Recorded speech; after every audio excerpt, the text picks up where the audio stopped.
All praises to Yahweh Ba'Shem Yahweh Shai, Ba'Shem Makar Double honors to the apostles and the elders of Great Millstone, and Shalom to the elect of the nation of Israel. Mingling in with the heathen too much, or being around too many of these people in the world, right, can end up leading you into into a snare, man. Right, that's what this video is going to be talking about. Right, being a friend of the world too much can lead you into something, man. This is 1 John chapter 2 and verse 15. Love not the world, neither the things that are in the world. If any man love the world, the love of the Father is not in him. For all that is in the world, the lust of the flesh, and the lust of the eyes, and the pride of life is not of the Father, but is of the world. Right? Because being around these people too much, you can end up being persuaded by their temptations, man. You end up being around and hearing the kind of conversation that they have, and they can get you into some worldly things, whereas our mindset is on this full kingdom falling, so that our kingdom can arise, man, because we already have accepted really that we are too far behind, and that everybody else already had way too much of a head start than us to be able to win in this world instead of us winning. So we've rejected this to a certain point of and degree, man, so that we can have a head start and a chance and a better position in the kingdom to come. Verse 17, and the world passeth away, and the lust thereof, because all the stuff that people are talking about now, that's ultimately going to fall, man. But he that doeth the will of God abideth forever. Little children, it is the last time. And as ye have heard, the Antichrist shall come. Even now there are many anti-Hamashiachs, whereby we know that it is the last time, because there's many people that are against the Lord, that trust in their wisdom, trust in their might, trust in their riches. And these people might not even have riches. There's people in this world that trust in their riches, and they ain't even rich.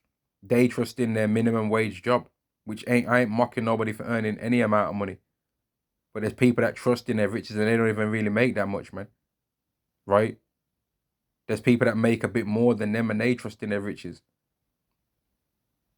There's people that don't even hardly have any money. That could be in hardcore poverty, man. But they trust in money as the root of how to escape out of all situations, man, rather than trusting in righteousness. There's people that ain't even mighty men and are trusting in might because they might have access to weapons or something like that, right? For example, an example of that is Charleston White, man. He's not even a strong guy, but he trusts in his bottle of mace, right?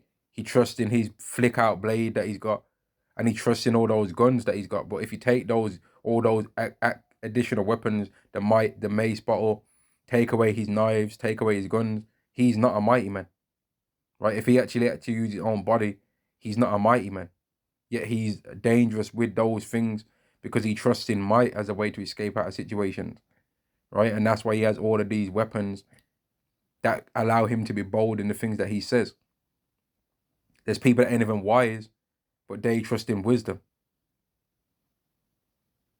when they don't even really know nothing, but they've got a little Negro philosophies that they might say in the barbershop where they sound deep in their barbershop. And then they try and think that they're deep on something and they don't even really know nothing.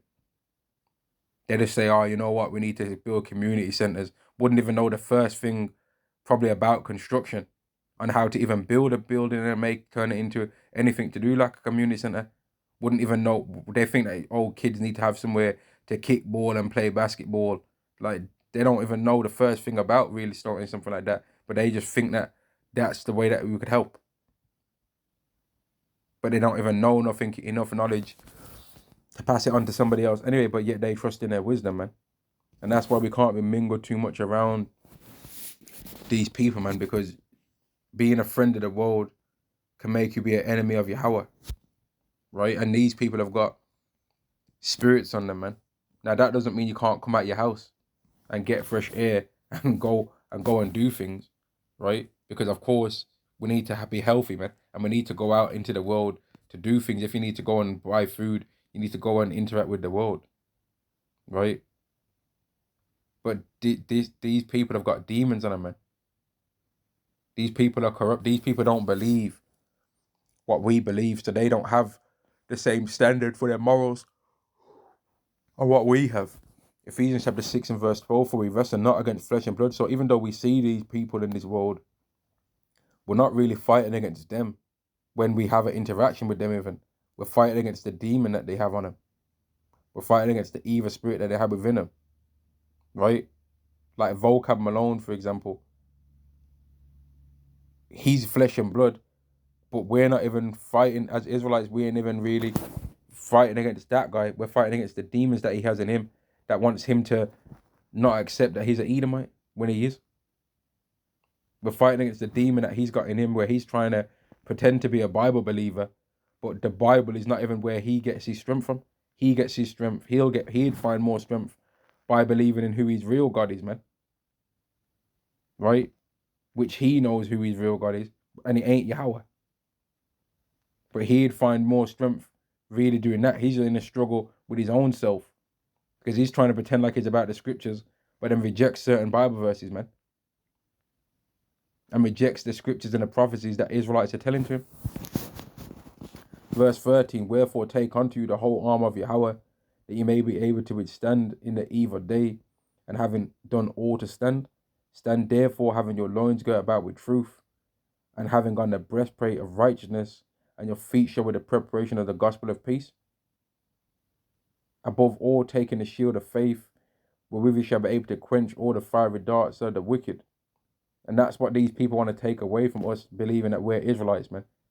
That's the first thing they want to take away from us, because they want us to believe that we're supposed to be equal to them. And it angers them that we believe that we're better than them. They don't care the reason why we think we're better than them. Even if we could prove that we are better than them in every single category on earth, right? They don't want us to believe that we're better than them. But we believe that we're better than them because Yahweh made us better, because we're Israelites and they are not. Verse 17, and take the helmet of salvation and the sword of the Spirit, which is the word of God. Which these people in the world that we interact with, they don't believe in the words of the Bible. Some of them think the Bible's been changed. Some will say they believe in the original Bible, but then they've never seen it. But then they'll say that their book's never been changed for some reason. But they'll believe that our book's been changed. Our book can be changed, right? But their book can't be changed for some reason, according to them, innit? You know? Praying always with all prayer and supplication in the Spirit, and watching thereunto with the perseverance and supplication for all saints, because we don't want another Israelite to die or get destroyed. What's the benefit to us if an Israelite that believes in the Lord stops believing today and believes in something else? What would be the point? Why would we care about that?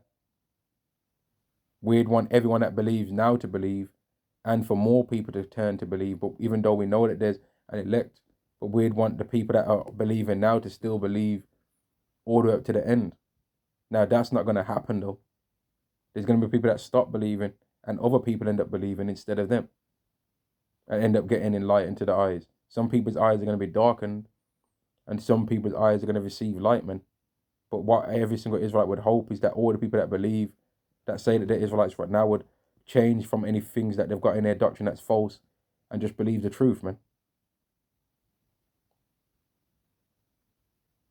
And that's why this lesson is ultimately about how we don't want to mingle in too much with the people of this world, man, because they want to corrupt what we believe, right? And I'm going to end the lesson there. Shalom to the elect. Shalom.